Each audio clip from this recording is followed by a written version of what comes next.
Banyak negara minta ketemu. Beberapa kepala negara, menteri. Banyak sekali media barat yang memberitakan tentang Prabowo. Mulai dari New York Times yang mengatakan bahwa Prabowo ini adalah salah satu calon pemimpin yang bisa memberikan ketakutan-ketakutan kepada rakyatnya. Kelihatannya wow bagi Indonesia, tapi justru karena kita ekspor ke Cina, Cina bisa maju. Karena orang Eropa tanpa rempah, hidup mereka mungkin akan tidak sempurna. Ya, karena rempah dipergunakan. Indonesia sangat penting bagi kelancaran perdagangan dunia. Wah. Guys, jangan pernah meremehkan Indonesia, karena gara-gara Indonesia banyak negara jadi maju dan gak bisa lepas. Mau tahu kenapa guys? Yuk kita simak video ini.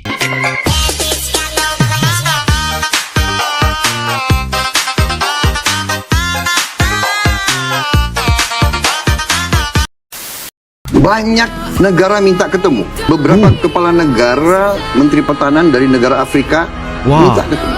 Mereka minta apa? Minta kesempatan mengirim. Boleh nggak kita kirim perwira-perwira kita, bintara-bintara kita ke Indonesia untuk dilatih? Bisa nggak Indonesia kirim tim pelatih untuk membantu tentara kita? Begitu kagum mereka sama Indonesia. Jadi kita ini jadi panutan. Jadi panutan, saya ini guys. Baru dari Paris ya, saya itu sampai, mereka undang saya, undang menteri-menteri untuk datang ke negara Democratic Republic of Congo, ya Central African Republic, dan saya ke Malaysia. Teman-teman di Malaysia sekarang yang dulu mereka ya mungkin memandang kita nggak terlalu ya, dulu mereka selalu anggap Indonesia, tapi sekarang mereka kagum sama kita. Kagum sampai bisa untuk. Kalian tahu gak, benarkah Amerika takut kalau Prabowo jadi presiden? Iya.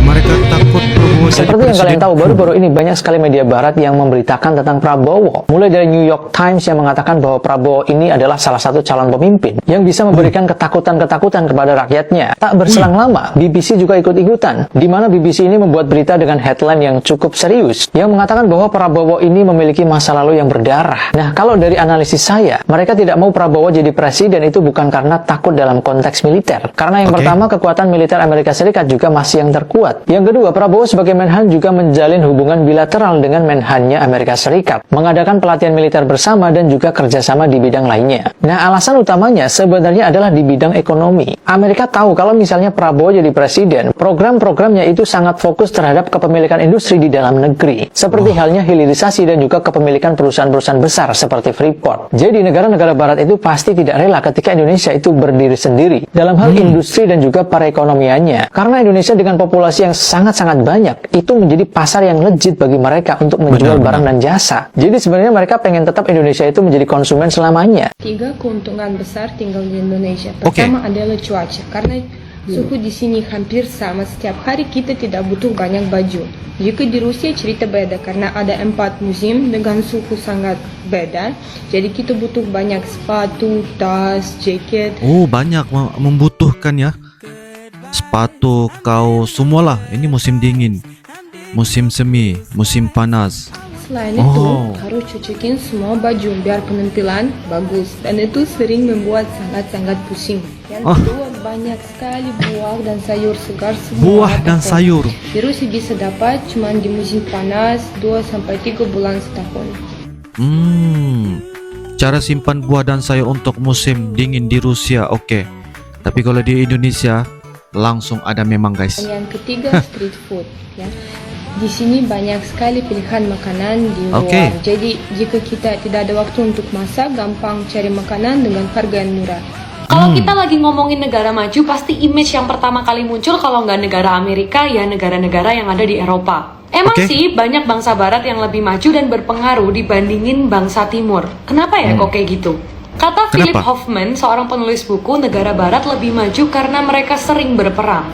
Menurut data dari perusahaan Belanda Notgoed, yang paling sering perang ya bangsa Eropa. Mungkin ini disebabkan gara-gara letak geografis dan kekayaan alam mereka tuh sebenarnya nggak sebagus di bangsa timur. Makanya mereka punya mindset harus bisa nguasain daerah lain biar bisa bertahan dan jadi lebih kuat. Alhasil, tiap ada teknologi baru mereka fokusin untuk bisa nambah kekuatan militer. Misalnya, yang nemuin bubuk mesiu pertama kali adalah peradaban di Cina. Tapi orang Cina pakai bubuk mesiu ini untuk cari ramuan keabadian. Sedangkan waktu ditemuin sama orang Barat, bubuk mesiu ini jadi senjata yang mematikan. Senjata. Kalau kata Philip lagi ya, sebenarnya negara Barat itu nggak maju-maju banget. Cuman mereka itu lebih berani untuk menyerang dan mendominasi negara ataupun wilayah lain. Bukti nyatanya ya waktu zaman penjajahan ya. Ironisnya di zaman sekarang mereka justru paling kenceng untuk menyosialisasikan soal demokrasi. Ini rahasia Cina bisa maju yang mereka nggak pengen Indonesia tahu. Cina bisa maju karena Indonesia? Ah? Cina itu negara tujuan ekspor terbesar Indonesia, guys. Tahun 2023 sampai hampir 65 miliar dolar ekspor kita ke Cina. Kelihatannya wow bagi Indonesia, tapi justru karena kita ekspor ke Cina, Cina bisa maju. Indonesia tuh terlalu baik, ampun deh. Kita ekspor ke Cina, rumput laut kita, nikel, besi, baja, hingga ikan-ikan kita dengan sangat murah. Terus nyampe di Cina disulap deh. Nikel, besi, baja jadi BYD, Xiaomi, dan produk-produk Cina lainnya yang dijual balik ke Indonesia dengan mahal. Rumput laut jadi karagenan yang disuplai ke seluruh dunia, ikan yang jadi tepung ikan, dan produk kaleng juga disuplai ke seluruh dunia. Ini yang bikin Cina itu maju. Mereka fokus di value dan teknologi. Kita kasih pasir kuarsa mentah kita ke Cina, mereka ekspor balik panel surya dan cermin. Kita ekspor nikel kita, mereka ekspornya mobil. Dengan ekspor bahan baku mentah, secara nggak langsung kita bikin Cina makin maju dan makin kaya. Menurut kalian mungkin nggak sih Indonesia bisa ngikutin jejak Cina jadi negara maju? Nah, kalau sumber daya kita tuh bener-bener diolah dan dihilirisasi dengan baik, sebenarnya Indonesia tuh bisa jadi negara terkaya di dunia. Tapi masalahnya, Saudara-saudara sekalian, setiap saya keliling, Bentar guys, Indonesia sangat disegani negara lain karena ekonomi Indonesia berhasil dengan sangat cepat. Oke, ini adalah pidato dari Pak Prabowo ya di BRICS. Indonesia disegani. Jadi saya memang menikmati mungkin usaha kerja keras pemerintah-pemerintah yang sebelumnya. Karena saya hadir di KTT tersebut kurang 1 bulan berkuasa, kurang 1 bulan menjabat, saya sudah dihormati. Bukan Prabowo yang dihormati, Indonesia yang dihormati. Dan dalam forum ekonomi tersebut, kenapa Indonesia dihormati? Indonesia dihormati karena ekonomi Indonesia dianggap berhasil dengan sangat cemerlang. Luar biasa, luar biasa. Di 2030 nanti Indonesia bakal punya kesempatan untuk jadi negara maju, keluar dari middle income country dan masuk jadi high income country. Wah, seriusan? Emang gimana caranya? Iya, seriusan. Malah ini tuh bergantung di tangan kalian juga loh guys. Gak percaya? Jadi begini. Kalian harus paham bahwa Indonesia itu sedang menghadapi yang namanya bonus demografi. Nah, bonus demografi itu apa? Bonus demografi itu arti simpelnya negara lagi kedapatan banyak penduduk usia produktif alias penduduk usia kerja guys. Nah, di tahun 2030 nanti akan jadi puncaknya bonus demografi Indonesia. Diperkirakan akan ada penduduk usia kerja yang jumlahnya mencapai 201 juta orang alias setara 68,1% dari jumlah penduduk. Dengan kata lain, negara kita bakal kebanjiran SDM di 2030 guys. Nah, kebanjiran SDM ini nantinya bisa bermanfaat untuk negara guys, yakni bikin negara jadi high income. Tapi dengan syarat SDM harus udah pada dapat kerjaan dan berani berusaha, harus punya keahlian sesuai kebutuhan industri, bisa menguasai teknologi terkini dan menguasai ilmu wirausaha. Sebab kalau nanti semua SDM yang jumlahnya ratusan juta itu udah pada kerja ataupun sukses punya usaha, barulah negara kita bakal punya rakyat yang sejahtera serta perekonomian yang kuat yang bisa sampai naikin PDB negara, dan jadilah kita negara yang maju karena hal tersebut. Oh gitu. Tidak semudah itu, Ferguson. Tantangan ini gak cuma problem rakyat, tapi pemerintah kita juga. Sebab agar bisa punya SDM yang siap bekerja itu, pemerintah pun perlu terlibat untuk mengelola SDM-nya juga. Nah, apa ya gerakan pemerintah kita? Kata Menko Perekonomian kita, yaitu Pak Erlangga Hartarto, bonus demografi ini hanya 1 kali di dalam sejarah peradaban suatu bangsa. Sekalinya gagal, maka negara akan kelewatan kesempatan besar. Maka dari itu, salah satu program unggulan yang udah dari lama di jalan pemerintah adalah program Kartu Prakerja, di mana kalian bisa mengembangkan diri untuk menghadapi bonus demografi tanpa dipungut biaya loh. Dan sementara ini, untuk penyerapan tenaga kerja, pemerintah lagi ada 200 proyek strategis nasional yang lagi berjalan, yang bisa memberikan lahan bekerja untuk ratusan ribu orang untuk beberapa tahun ke depan. Oh gitu. Nah, gimana teman-teman? Apakah Indonesia bakal bisa menghadapi bonus demografi? Kalian udah bisa skill apa aja nih untuk menghadapi bonus demografi? Kasih pendapat kamu di kolom komentar. Di kolom komentar guys. Karena orang Eropa tanpa rempah, hidup mereka mungkin akan tidak sempurna. Ya, karena rempah dipergunakan untuk penyedap dan juga untuk membuat pengawet makanan. Bayangkan ya, kalau tidak bisa diawetkan, karena di musim dingin mereka tidak bisa ngapa-ngapain dan adalah rempah yang bisa menjadi pengawet dan sebagainya. Oleh karena itu, cengkeh dan pala ya pada saat itu pada awal abad ke-16 tahun 15 sekian itu harga cengkeh itu bisa setara apple to apple, kilo per kilo, ya 1 kilo cengkeh sama dengan 1 kilo emas. Oleh karena itu berebutlah orang Eropa untuk mencari pulau rempah atau Spice Island yang dalam hal ini adalah Maluku. Maluku ya, oke. Cengkeh dan pala laku ya. Economic strength. Indonesia's economy. Indonesia sangat penting bagi kelancaran perdagangan dunia. Wah. Is a cornerstone of its global influence. With a nominal GDP of approximately $1.4 trillion, the country ranks 16th globally and is 8th when measured by purchasing power parity (PPP). Projections suggest that Indonesia will become the world's 5th largest. Menunjukkan bahwa Indonesia akan menjadi ekonomi terbesar kelima di dunia economy by 2045, with aspirations of achieving a GDP of $7.3 trillion and a per capita income of $25,000 as part of its Golden Indonesia 2045 vision. The nation's economic growth is underpinned by its abundance of natural resources. Pertumbuhan ekonomi didukung oleh melimpahnya sumber daya alam.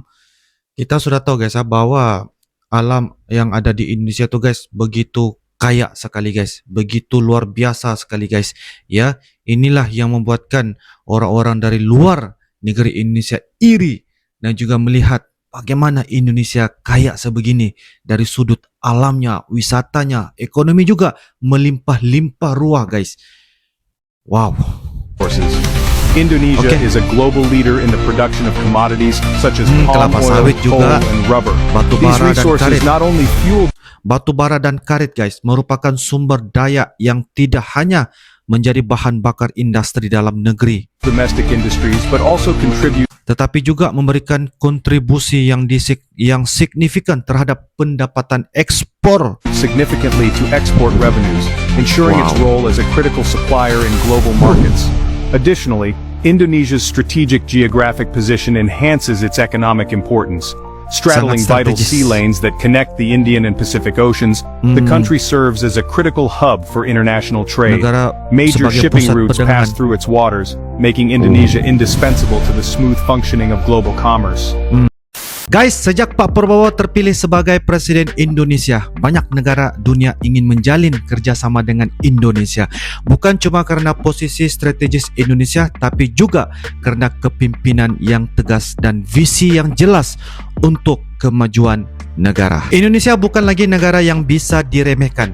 Lihat saja bagaimana ekonomi terus tumbuh, infrastruktur makin maju, dan hubungan internasional semakin kuat. Semua ini membuat Indonesia menjadi daya tarik utama bagi negara-negara lain yang ingin ikut berkembang. Kenapa Indonesia bisa naik level dari negara berkembang menuju negara maju? Tanda persoalannya guys.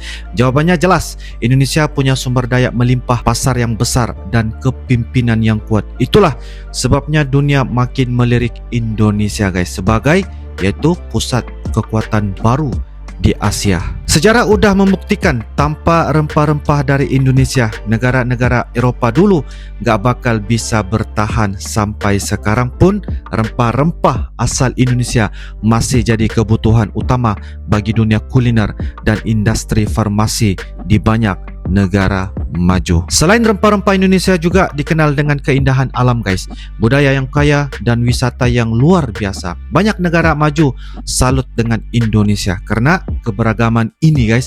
Gak heran kalau mereka terus menjalin kerjasama, bahkan gak mau lepas dari Indonesia sebenarnya guys. Bukan cuma rempah-rempah, Indonesia juga punya kekuatan alam luar biasa yang bikin negara-negara lain kepengen.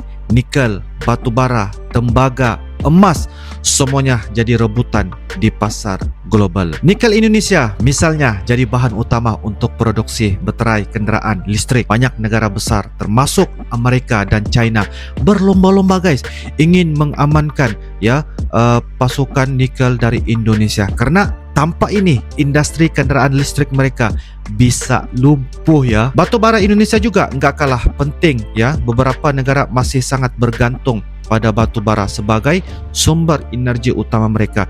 Makanya ekspor batu bara Indonesia itu terus meningkat dan jadi komoditas strategis dunia. Bahkan tembaga dan emas dari tambang-tambang besar di Indonesia terus diincar oleh berbagai perusahaan multinasional. Ini bukti bahwa Indonesia bukan hanya kaya ya guys ya, tapi juga jadi pemain utama dalam ekonomi dunia. Oke guys, dari semua poin tadi bisa disimpulkan kalau Indonesia bukan negara sembarangan guys ya. Ketegasan, kepimpinan, kekayaan alam yang luar biasa serta peran penting dalam ekonomi global bikin Indonesia makin diincar banyak negara. Jadi kalau masih ada yang mau meremehkan Indonesia, pikir ulang ya. Mau coba-coba ganggu, siap-siap tamat arah pulang guys. Kalau ada pendapat atau info tambahan guys, silakan tuliskan di ruangan kolom komentar ya. InsyaAllah kita akan bisa ketemu lagi di video-video akan datang. Sampai jumpa lagi. I love you Indonesia, I love you Malaysia. Assalamualaikum warahmatullahi wabarakatuh. Dadah.